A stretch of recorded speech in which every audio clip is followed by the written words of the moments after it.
और चलिए तमाम खबरें विस्तार से अब आपको बताते हैं। पीएम मोदी वाराणसी से तेलंगाना के लिए रवाना हो गए हैं और इस दौरान बीएलडब्ल्यू में सीएम योगी भी मौजूद रहे और पीएम मोदी बीएलडब्ल्यू में रुके। कल काशी को पीएम मोदी ने करीब 12,000 करोड़ की सौगात दी है और उसके बाद पूर्वांचल का कायाकल्प करने के बाद अब तेलंगाना के लिए रवाना हो गए हैं। पीएम मोदी काशी से तेलंगाना रवाना हुए।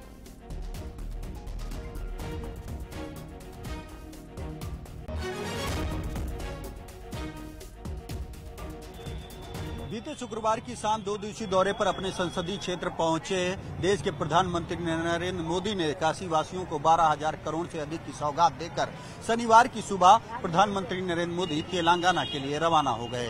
प्रधानमंत्री नरेंद्र मोदी शुक्रवार की शाम सबसे पहले वाजिदपुर में एक विशाल जनसभा को संबोधित किया और यहां पर 12,100 करोड़ की विभिन्न परियोजनाओं का लोकार्पण किया, शिलान्यास किया और साथ ही साथ काशी के साथ पूर्वांचल की जनता को संबोधित करते हुए एक और जहां विपक्ष पर जमकर निशाना साधा तो वहीं दूसरी ओर काशी में बीते एक साल के अंदर ही करीब 7 करोड़ पर्यटकों के आने पर खुशी जताते हुए काशी के लोगों से भी उनके आतिथ्य और सत्कार की उम्मीद जताई। इस दौरान प्रधानमंत्री नरेंद्र मोदी ने एक भारतीय जनता पार्टी के नेताओं के साथ डीरेका में टिफिन बैठक की, जिसमें वाराणसी के मेयर के साथ सभी 63 पार्षद, 3 विधायक, 2 मंत्री और कुल मिलाकर 118 बीजेपी नेता शामिल हुए। इस बैठक में प्रधानमंत्री नरेंद्र मोदी ने नेताओं को जनता से जुड़ने का मूल मंत्र दिया और सभी पार्षदों और नेताओं से ये कहा कि आप जनता के बीच जाएं, उनकी समस्याएं सुनें,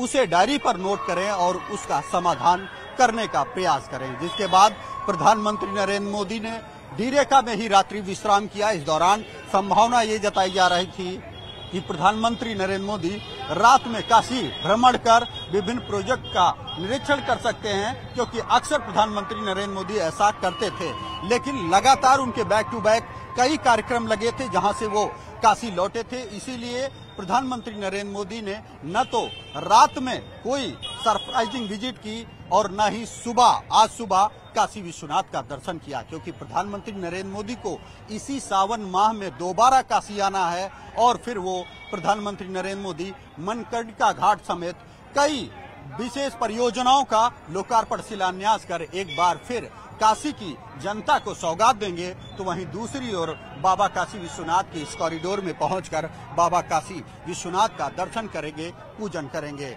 जिसके बाद अब प्रधानमंत्री नरेंद्र मोदी का ये 2 दिवसीय दौरा खत्म हो चुका है और प्रधानमंत्री नरेंद्र मोदी एक बार फिर अब वाराणसी के बाद तेलंगाना की जनता को संबोधित करने के लिए वाराणसी से तेलंगाना रवाना हो चुके हैं। कैमरामैन उपेंद्र के साथ राजीव प्रताप सिंह, न्यूज 18 वाराणसी।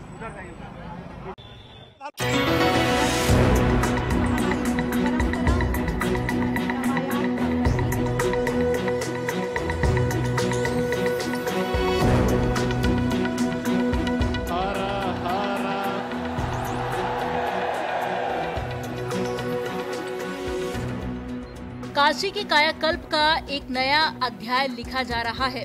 बाबा विश्वनाथ के धाम को बुलंदियों पर पहुंचाया जा रहा है, क्योंकि गंगा पुत्र एक बार फिर अपने संसदीय क्षेत्र वाराणसी में है। काशी दौरे पर पीएम मोदी ने न सिर्फ जनता का अभिवादन किया, बल्कि शहर को कई सौगातें भी दी, जो विकास के पथ को संकल्पित कर रही है।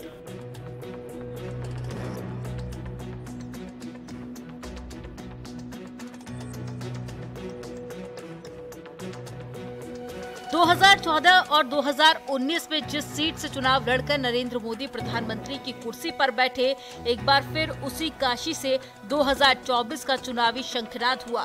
गंगा पुत्र ने एक बार फिर से वाराणसी से चुनावी अभियान का आगाज किया।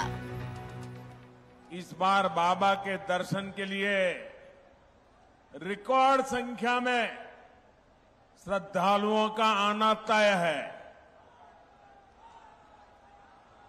लेकिन इन सब के साथ एक और बात तय है। अब जे भी बनारस आई तो खुश होके ही जाई।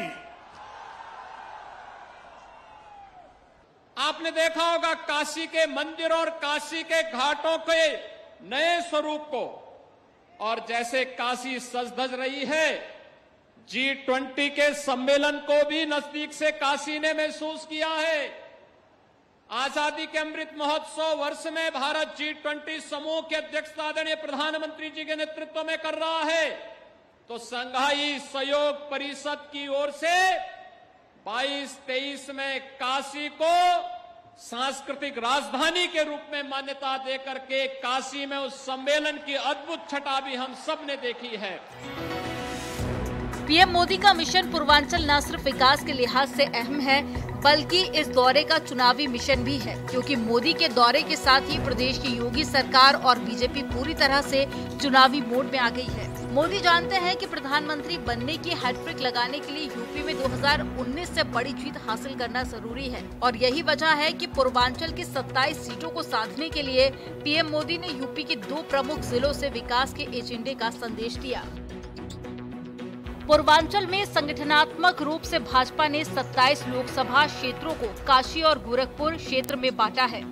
काशी क्षेत्र की 14 लोकसभा सीटों में से बीजेपी के पास 12 सीटें हैं, जबकि गोरखपुर क्षेत्र की 13 में से 10 लोकसभा सीटों पर बीजेपी का कब्जा है। दोनों क्षेत्रों की अंबेडकर नगर, गाजीपुर, घोसी, जौनपुर और लालगंज सीट पर बसपा काबिज है, और पूर्वांचल की आजमगढ़ सीट को सपा का गढ़ माना जाता है। हालांकि उपचुनाव में ये सीट भाजपा ने छीन ली थी, लेकिन आगामी लोकसभा चुनाव में इस सीट पर मुकाबला फिर से काफी रोचक होने वाला है।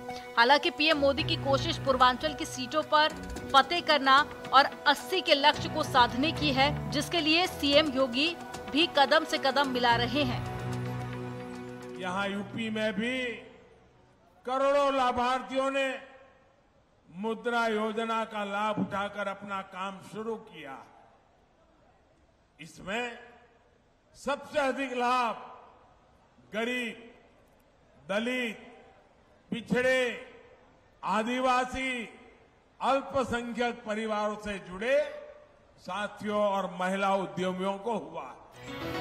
प्रधानमंत्री नरेंद्र मोदी वाराणसी से सांसद हैं, और वहीं देश में बीजेपी के फायर ब्रांड हिंदुत्व का चेहरा मुख्यमंत्री योगी आदित्यनाथ गोरखपुर का प्रतिनिधित्व करते हैं। ऐसे में 24 के चुनावी शंखनाद के लिए इन दोनों शहर को चुना गया, और गोरखपुर के साथ ही काशी विश्वनाथ की धरती से चुनावी शंखनाद किया गया। Bureau report, news 18।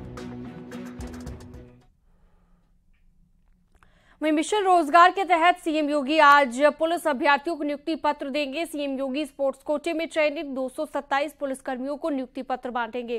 लोक भवन में सुबह 11 बजे से ये कार्यक्रम आयोजित किया जाएगा। उत्तर प्रदेश पुलिस भर्ती और प्रोन्नति बोर्ड की तरफ से इन अभ्यर्थियों का चयन किया गया है।